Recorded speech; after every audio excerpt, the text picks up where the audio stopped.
Bara hojii 2018tti piroojektota bishaan dhugaatii 2300 ol xumuruun uummata miiliyoona 2.2 fayyadamaa bishaan dhugaatii qulqulluu taasifneerra jedhan Pirezidaantiin Mootummaa Naannoo Oromiyaa Obbo Shimallis Abdiisaa. Pirezidaantiin Mootummaa Naannoo Oromiyaa Obbo Shimallis Abdiisaa gabaasaa raawwii hojii qaama raawwachiiftuu naannichaa yaa'ii caffee 11ffaa waggaa 5ffaa bara hojii caffee 6ffaaf dhiyeessaniiru. Piroojektonni ijaaraman baajataa mootummaa, hirmaannaa hawaasaa akkasumas dhaabbilee mootummaa fi sagantaalee adda addaatiin raawwatamuu eeranii jiru. Waliin gahinsa bishaan dhugaatii naannoo keenyaa guddisuuf bara kana hojii dhiyeessii bishaan dhugaatii baajata mootummaa, hirmaannaa hawaasaa, dhaabbilee miti mootummaa fi sagantaalee adda addaatiin ijaarsa piroojektota bishaan dhugaatii 2333 ol xumuruun uummata miiliyoona 2.2 ol fayyadamaa bishaan dhugaatii qulqulluu taasisuun danda'amee jira. Inisheetivii jallisii finnaa Oromiyaa 73 raawwachuuf karoorfaman keessaa 37 xumuramuun tajaajila kennaa kan jiran yoo ta'u, kunis xumura waggaa 2017tti piroojektota finnaa naannichatti dhibbeentaa 26 turan bara 2018tti dhibbeentaa 11.2 raawwachuun gara dhibbeentaa 37.2tti ol guddisuun danda'amuu dubbatan.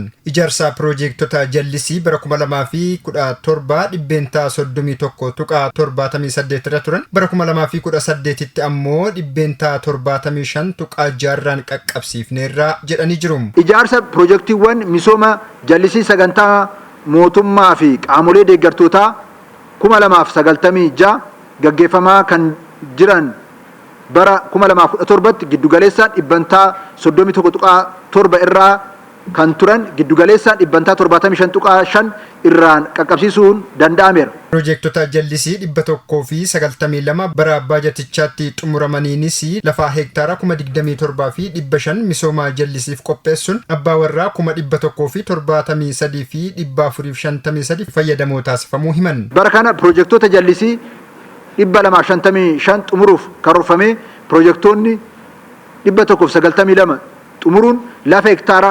27,500 misooma jallisiitiif qopheessuun abbaa warraa 173 ol fayyadamaa gochuun danda'ameera.